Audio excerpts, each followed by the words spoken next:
Baik, dari negeri di bawah bayu, antara pengisiannya mengenai industri penerbitan buku dipertingkatkan. Perinciannya langsung bersama Jovinia Jim Lajim di Kota Kinabalu. Jovinia. Baik, Alif. Semua pihak diharap dapat memainkan peranan meningkatkan industri penerbitan buku di negeri ini, termasuk meneroka pelbagai genre antaranya bidang bahasa, budaya dan adat resam. Usaha itu mendukung gerakan dekad membaca kebangsaan seperti saranan Kementerian Pendidikan ke arah kemenjadian sebuah negara membaca menjelang tahun 2030. Melalui dekad membaca kebangsaan, dengan slogan Malaysia Membaca, usaha merealisasikan negara sebagai negara membaca dan masyarakat bertaraf ilmu dunia akan dicapai menjelang tahun 2030. Ketua Menteri Datuk Seri Panglima Haji Jinor berucap merasmikan Majlis Pelancaran Buku Baharu Penulis Sabah Terbitan Dewan Bahasa dan Pustaka DBP 2020-2021 secara maya di Kota Kinabalu. Dalam pada itu, Datuk Haji Ji berharap pihak berkaitan seperti DBP, Dewan Bandaraya Kota Kinabalu dan Perpustakaan Negeri Sabah dapat berganding bahu mewujudkan pasar buku di lokasi strategik sekitar ibu negeri bagi mengimarahkan program pembacaan dalam kalangan masyarakat. Sebanyak 22 naskah buku terbitan penulis Sabah dilancarkan dalam majlis ini, berangkumi buku kanak-kanak, remaja, dewasa dan umum. Cadangan mendaftarkan Gabungan Rakyat Sabah GRS sebagai gabungan politik rasmi sebenarnya telah pun dibuat perbincangan dan akan diperincikan dalam masa terdekat. Ketua Penerangan GRS Datuk Johnston Bangkuai berkata, hubungan baik antara parti-parti yang bernaung di bawah GRS membolehkan ramai pemimpin dalam gabungan tersebut turut menyokong cadangan berkenaan. Menjelaskannya kepada pemberita ketika merasmikan JT Waloi Ondotan Homestay di Pitas, Datuk Johnston yang juga Setiausaha Agung Parti Bersatu Sabah PBS turut bersetuju dan optimis dengan cadangan tersebut bagi memantapkan kerjasama parti gabungan politik demi kepentingan rakyat. Berharaplah menaruh keyakinan kepada kebijaksanaan Yang Berhormat Ketua Menteri selaku pengurus GRS dan pemimpin yang lainlah akan dapat membuat suatu keputusan lah ya ke arah itu, dan mudah-mudahan di Sabah ini juga kita ada GRS. Pasal sudah terbukti dengan gabungan rakyat Sabah itu, kita gunakan gabungan rakyat Sabah itu dalam pilihan raya yang lalu dan kita memenangi pilihan raya itu. Semalam, pengerusi Kelab Backbenchers GRS Datuk Seri Panglima Saleh Said Keruak telah mencadangkan agar GRS didaftarkan secara rasmi dalam memperkasa ahli parti komponen dan hala tuju gabungan berkenaan. Sejumlah RM19,200 bantuan diserahkan kepada Madrasah Rumah Transit Malaf Sabah Ranau bagi menampung operasi harian selain tanggungan pendidikan penghudi. Sumbangan disampaikan Menteri Tugas-Tugas Khas Datuk Muhammad Arifin Muhammad Arif sempena lawatan beliau di madrasah tersebut di Ranau. Turut diserahkan sumbangan tabung zakat daripada pengurusan Majlis Ugama Islam Sabah berjumlah RM20,000. Menurut Datuk Arifin, sumbangan tersebut juga bagi meringankan beban madrasah berkenaan akibat kawalan dan sekatan semasa COVID-19.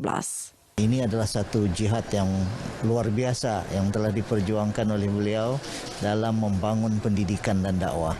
Dan kita melihat ini adalah salah satu daripada fokus kita, bagaimana pendidikan itu sangat perlu. Dalam kita membangun ummah, pendidikan sangat perlu. Dalam kita membangun dakwah pun pendidikan sangat perlu. Perancangan kita dengan bantuan ini akan kita jalankan ke beberapa kerja lah. Membaiki beberapa bahagian bangunan yang sudah usang, kemudian sebahagian daripada itu untuk makan minum dan juga kos-kos tanggungan setiap bulan seperti air, elektrik, allowance, guru dan sebagainya. Seramai 80 pelajar di bawah bimbingan madrasah ini mengangkat isu anak muda dan menyalurkan dapatan secara sistematik. Itu antara harapan perwakilan Majlis Perundingan Belia Negeri Sabah agar Kementerian Belia dan Sukan Negeri membawa usul ke peringkat Kabinet Negeri sebelum pembentangan Belanjawan Negeri 2022 pada 3 Disember ini. Mereka yang ditemui selepas persidangan Majlis Perundingan Belia Negara Peringkat Negeri Sabah tahun 2021 di Kota Kinabalu berharap usul berkenaan dapat dilaksanakan dalam kadar tuntas selepas mendapat persetujuan kerajaan. Saya lihat pentinglah melalui berpersatuan. Kerana berpersatuan itu sendiri kita dapat mengangkatkan idea-idea anak muda dan juga dapatan-dapatan itu dapat disalurkan dengan sistematik lah. Dan dengan adanya Majlis Perundingan ini, inilah tempat yang paling sesuai lah. Kerja lebih kepada pertanian dengan perikanan, tetapi diorang buat secara tradisional. Jadi sekarang ni saya mengharap mana-mana agensi dapat memberi kursus atau ada inisiatif lah untuk membantu belia-belia yang tiada akademik ni. Harapan saya satu tindakan yang lebih tuntas dan juga lanjutlah daripada pihak-pihak yang terlibat untuk membuat tindakan selanjutnya terhadap usul sebentar tadi berkenaan dengan jalan di kawasan pedalaman. Jalan ini perlu, iaitu untuk perhubungan di kawasan sekolah dan juga klinik kesihatan. Isu pembangunan belia diperuntukkan di bawah Akta Pertubuhan dan Pembangunan Belia 2007. Kilang Sawit Embara Budi FGV, Palm Industri FGVPI dan Loji Jana Kuasa Biomas Sahabat di Felda Sahabat Lahad Datu menerima pensijilan ISO 45001-2018 Sistem Pengurusan Keselamatan dan Kesihatan Pekerjaan. Pensijilan itu diberikan setelah memenuhi kesemua piawaian yang ditetapkan. Pengarah Perbadanan Produktiviti Malaysia MPC Wilayah Sabah Mokzadi Aris Muhammad Yusof berharap lebih banyak kilang mengambil inisiatif seumpama untuk mewujudkan suasana selamat untuk pekerja. Kalau dilihat apa yang telah dilaksanakan oleh FGV, ianya merupakan replika kepada syarikat-syarikat di bawah FGV dan juga syarikat-syarikat lain untuk kekal berdaya saing dan melaksanakan dari segi pelaksanaan kecemerlangan industri sebagai salah satu rangka kerja dalam mencapai tahap industri yang kompetitif. Beliau ditemui RTM selepas majlis pensijilan tersebut di Lahad Datu. Sementara itu, langkah memastikan persekitaran kilang dan pekerja dalam keadaan selamat menjadi keutamaan FGVPI. Okay, dalam kita memastikan pengurusan keselamatan ini, kita mengelakkan kemalangan. Jadi kita dapat mengurangkan breakdown di kilang dan memastikan tiada lost hour yang berlaku pada masa akan datang, sekaligus meningkatkan produktiviti kilang. Keseluruhan mereka telah mematuhi dan memenuhi semua keperluan dan piawaian standard tersebut dan telah menunjukkan bukti-bukti yang mereka telah melaksanakan sistem dengan berkesan. Dalam majlis sama, MPC Sabah turut menganugerahkan Productivity Champion kepada Kilang Sawit Embara Budi. Sekolah Menengah Kebangsaan SMK Bukit Garam muncul johan dalam pertandingan kuis perhutanan 2021 peringkat wilayah perhutanan Sandakan sekaligus membawa pulang hadiah wang tunai berjumlah RM900, piala iringan dan sijil. Sementara naib johan dan tempat ketiga masing-masing disandang SMK Ulu Sapi dan SMK Terusan Sugut. Kemenangan berkenaan sekaligus melayakkan SMK Bukit Garam mewakili wilayah perhutanan Sandakan ke pertandingan peringkat negeri.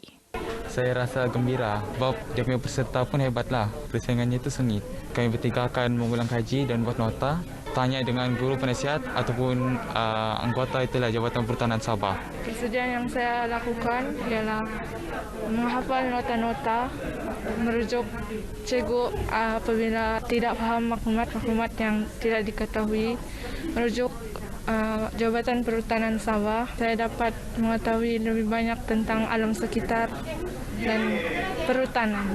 Mereka ditemui selepas pertandingan berkenaan yang dirasmikan Ketua Konservator Hutan Sabah, Datuk Frederick Kugan di Sandakan sempena kempen penanaman 100 juta pokok 2021 hingga 2025 peringkat negeri Sabah. Selepas ini, pertandingan berkenaan akan diadakan di wilayah perhutanan Kota Kinabalu, Kudat, Keningau dan Tawau.